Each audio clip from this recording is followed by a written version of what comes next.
Hello students, now we will see the about the term micturition. Say micturition means the urge to urine. You know that urine this ureter carries urine from the kidney to the urinary bladder where it is temporarily stored, then pass into this urethra.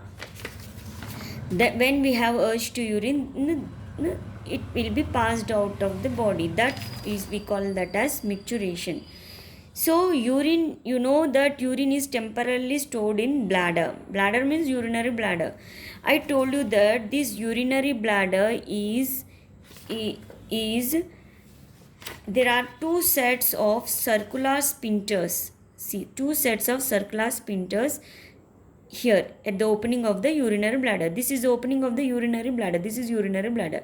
Here circular sphincters means muscles will be present. Now when the bladder is filling, both these sets of the muscles are constricted. See children, see.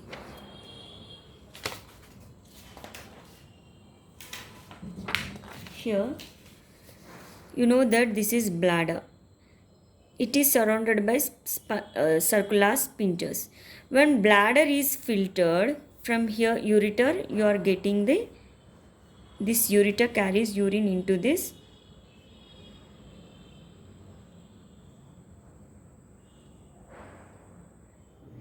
urinary bladder. It has two sets of circular sphincters. Now when this bladder is filling up, when this bladder is filling up with the urine, this circular sphincters, it constricts. See, it constricts, and that's why it will close this entry. See here, see, that's why it close the exit means going out, no, that it will constrict this circular sphincters. So the exit is closed. But as the urine is still filling up, the pressure develops in this. See. But as the pressure of the urine increases, the wall of the bladder are stretched and it triggers off an automatic reflex action which causes the upper sphincters to relax. When it is initially filling up, to a certain extent, these sphincters will constrict and it will close the exit. But as it is filling up the urine, this bladder will stretch. See, this bladder will stretch. Then what happens to these sphincters? The upper sphincters will relax, but lower sphincters will be like this only. The upper sphincters will relax. See, small opening, no? Then, but lower sphincter is under control. So you can still hold the urine. So this is the urethra. So you can still hold it. See, if you want, for example, I'll tell you, if you want to urine, if you have a urge to urine, if someone is in the washroom, you will still hold the urine, no? Yes. See, see, that is because of this lower sphincter is still under the control. But when urine can still retain, but control of urination is not possessed by very young children, because see, this control, see, you can control, we can control, but the children below 3 years, 1 to 3 years, below 3 years, they cannot control this, they cannot control to retain the urine. They gradually learn how to retain the urine. This is the reason. See, when this urine, when this urine fills up in this urinary bladder, these sphincters will constrict. But still, if it is filling up, what happens? The upper sphincters will relax. Then small opening will be there. At that time, you will have urge to urine. But if you want to wait still, then you can control that. How? Because these lower sphincters are still they are still uh, they are still constricted only, they are not relaxed. In this way you can retain the urine in the urinary bladder. Now, see, urge to micturition when it happens, see children, urge means urge to urine when it occurs when the urinary bladder is filled with 400 ml of urine. You know that urinary bladder has a capacity to have urine up to storage capacity is 300 ml to 800 ml. But when you will have the urge to urine when it is filled up to 400 ml, you want to urinate, that is micturition. But still if you want to retain urine, that can be possible till how much? See here. However, urine can be retained in the urinary bladder till it is filled up to maximum of 700 to 800 millimeters. But you can retain urine till 700 ml to 800 ml. But beyond that you cannot retain.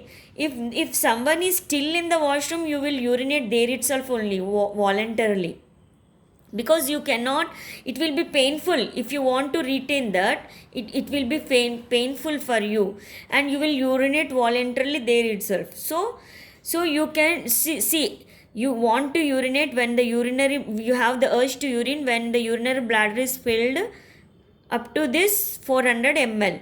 But if you want to retain, you can retain till 700 ml to 800 ml. Beyond that, see, if you still if till here, but it will be painful, and after this you cannot retain. At this time the urge to urinate becomes painful and leads to voluntary micturition. See children, remember, question comes, what do you write about the micturition means? You need to write what is micturition means. See children, remember, one word question comes here. See, total amount of urine excreted per one day is 1.6 to 1.8 liters. See children, in one day normal person can urinate till up to how many liters? 1.6 to 1.8 liters. Important, total amount of urine. This quantity may increase or decrease if you take more liquids like water, juices, no, this total amount will increase. If you take lesser liquids, no, it may decrease this measurement. But usually normally average will be 1.6 to 1.8 liters in one day, per day. Now here we'll see what all present in the urine. Composition of urine means what all present in the urine. You know children that if you see your urine, it is a transparent fluid. It is transparent and it has, the urine color will be amber color. See children, here one word questions may come. Amber color, urine color is amber color. It is because of one pigment present called urochrome. Because of the urochrome, the urine color is amber color. Remember. Now what all present in the urine, we'll see now. See children, if you in your diet, if you take protein rich diet, if you take in your diet, if you take more proteins in your urine, more urea will be present in your urine. More, if you take protein rich diet, more proteins in your urine, more urea will form. This is because of proteins, whatever proteins you take, no, that get deaminated in the liver. See, proteins will deaminated in which place? In liver, with the formation of urine. Now if you take, even sugar can appear in your urine if you take heavy intake. Oh, okay. See, if you take more fluids or liquids or water, no, water rich foods, no, it increases volume of water in the blood. You will urine more urine. See, if you in your diet, if you take more water content foods or liquids or fruit juices, you will urinate more, you will secrete more. If you take more proteins in your urine, more urea will form. If you take sugars in more sugar in your urine, more even sugar can appear. See, usually the composition of urine is, this is important. Urine contains how much of, usually urine contains 96% of the urine is, in urine water is present. Only 2.5% is organic substances like urea, uric acid, creatinine, water soluble vitamins, hormones, oxalates. 1.5, see, 2.5 organic substance and 1.5% inorganic substances like sodium chloride, potassium sulfate, all these. See children, urea contains, composition of urine what? 96% water, 2.5% organic substance, 1.5% inorganic substance. What is the pH? It is usually, in beginning it is acidic but becomes alkaline on the decomposition of urine to form ammonia. Now children, you know that kidneys secretes, it removes waste from the body, you know. But if this both kidneys are failed, what happens? If both kidneys, if in a person both kidneys fail, what happens? If both kidneys fail, the waste will be accumulated, means it will be more, it will be accumulated in the body. That waste will harm or damage the body or may leads to death. See, if both kidneys fails in a person, that disease we call that as end stage renal disease. See, last time they have given ESRD and asked the full form of ESRD. ESRD means what? End stage renal disease. Remember. See, just now I told you, if both kidneys, see children, if in a person, if one kidney is okay and one kidney is failed, then also he can live, because a person can live with one kidney functioning. But if both the kidneys are failed, it may leads to death. If one kidney is failed and one kidney is functional, it's okay, he can live with one kidney. Remember. So I told you just now, if both kidneys are failed, body is filled with waste products.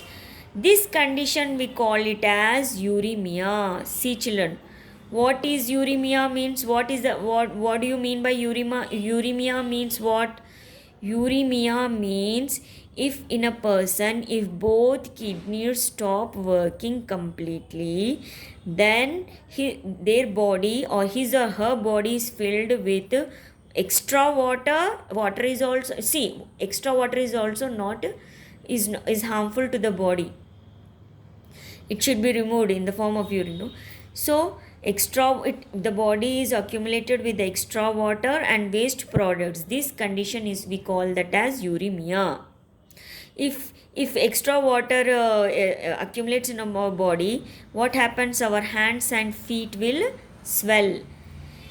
You feel tired and weak because your body needs clean blood to function properly, no? If two kidneys are failed completely, then the waste will not be filtered, and this extra water is not filtered, it will be present in the body only. Then our hands and feet may swell and you may feel weak and tired, because you need a clean body, because blood need to be filtered, not purified. I am not saying it should be filtered. Filtered means whatever the waste present in the blood, it should be filtered. That waste should be filtered from the blood. That filtration will happen in the kidneys.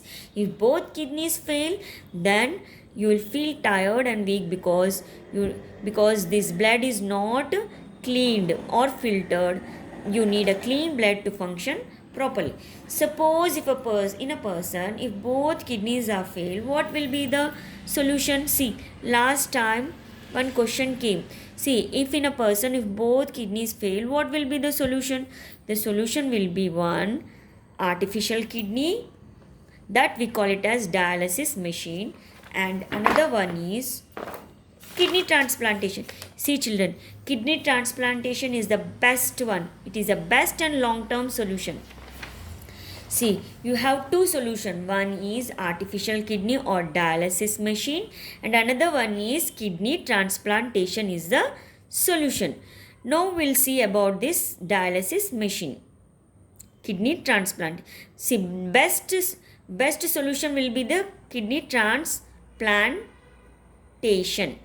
Now children, if in a person both kidneys are failed, what that his blood needs to be clean, no, his blood needs to be filtered. So what happens, so we will use a dialysis machine. This dialysis machine functions as a kidney. How kidney functions? It will filters the blood, no, in the same way this dialysis machine will filters this person's blood. See, that we call it as hemodialysis or dialysis. Important, right? What is hemodialysis? Write about hemodialysis means you should write from here to, I will tell you. See, dialysis is a machine used to filter the blood of a person when both kidneys are damaged. When do we use dialysis machine? When both kidneys are damaged only. If one kidney is damaged, we won't use, because already one kidney is functioning. It is enough for him. One kidney is enough for functioning, filtering the blood. But if in case of both kidneys fail only, we'll use this dialysis machine.